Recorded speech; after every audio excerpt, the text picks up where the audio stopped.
بسم اللہ الرحمن الرحیم۔ السلام علیکم یا ابا عبداللہ الحسین۔ حضرات، یہ ایک عاشق حسین کی قبر ہے جن کا نام جناب رسول ترک ہے۔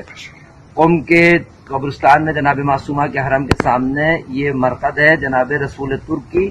مختصر سا واقعہ ان کا یہ ہے کہ یہ ایک انتہائی جو لفظ استعمال کرنا مناسب نہیں ہے، لیکن ایک ایسا انسان جو حرام اور حلال الہی کا لحاظ نہ کرتا ہو، تمام حرام اور محرمات الہی میں مبتلا ہو، حتیٰ شراب جیسی لعنت کا مرتکب ہوتا ہو، اور جیسی بہت ساری چیزیں جو عام طور پر معاشرے کے ایسے لوگ جو جن کو ہم سلام کرنا بھی پسند نہیں کرتے، یہ انہی میں سے ایک انسان تھا۔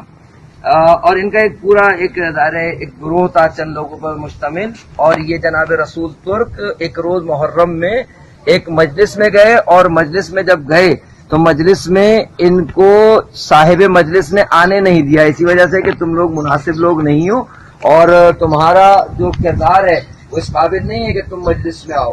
اور صاحب مجلس یہ کہتا ہے کہ میں نے انہیں مجلس میں نہیں آنے دیا اور حتیٰ مجلس سے انہیں بھگا دیا۔ پھر وہ جب رات کو سویا ہے صاحب مجلس، تو اس نے خواب میں دیکھا ہے کہ صحرائے کربلا ہے، اس کربلا کے صحرا میں خیمہ لگا ہوا ہے اور بہت بڑی تعداد میں لوگ اس خیمے کی طرف جا رہے ہیں، اور کہا یہ جا رہا ہے کہ اس خیمے میں خود امام حسین علیہ الصلوۃ والسلام موجود ہیں اور لوگ ان سے ملاقات کے لیے جا رہے ہیں۔ وہ یہ جو مجلس کرنے والا تھا جس نے جناب رسول ترک کو مجلس سے روانہ کر دیا تھا اور وہاں سے بھگا دیا تھا، اس نے کہا میں نے خیمے تک پہنچ کے بہت کوشش کی کہ میں خیمے میں داخل ہوں، لیکن خیمے کے ساتھ ہی ایک رسی سے ایک کتا بندھا ہوا تھا جو مجھے امام حسین کے خیمے میں جانے نہیں دے رہا تھا، اور عالم یہ ہوا کہ اس کتے نے مجھے آخر تک امام حسین کے اس خیمے میں نہیں جانے دیا۔ لیکن جب میں نے غور سے دیکھا تو اس کتے کا چہرہ رسول ترک کا چہرہ تھا۔ میں بڑا پریشان ہوا کہ مولا نے مجھے تنبیہ کی ہے کہ میں نے رسول ترک کو مجلس میں آنے سے روکا ہے۔ صبح اٹھتے ہی وہ ڈھونڈتا ڈھانڈتا پہنچا جناب رسول ترک کو، تو وہ اپنے دوستوں کے ساتھ بیٹھے تھے، اور اس نے جا کے وہاں ان کو جب سلام کیا تو انہوں نے عجیب سے طریقے سے ان کو جواب دیا، لیکن یہ ان کے پیروں پہ گر گیا۔ اس نے کہا تم مجھے معاف کرو۔ رسول ترک بہت پریشان ہوئے کہ ہوا کیا آخر۔ اس نے سارا خواب دہرایا کہ میں نے رات خواب میں دیکھا ہے کہ ایک صحرا میں ایک خیمہ ہے، اس میں امام حسین علیہ السلام موجود ہیں اور لوگ ان سے ملاقات کر رہے ہیں۔ میں نے ملاقات چاہی تو ایک وہاں کتا موجود تھا جس نے مجھے وہاں گھسنے نہیں دیا، اور میں نے وہ جب غور سے دیکھا تو اس کتے کا چہرہ تم سے ملتا تھا۔ تو رسول ترک نے اسی لمحے میں صرف ایک جملہ کہا، کیا مولا نے مجھے اپنا کتا قبول کر لیا ہے؟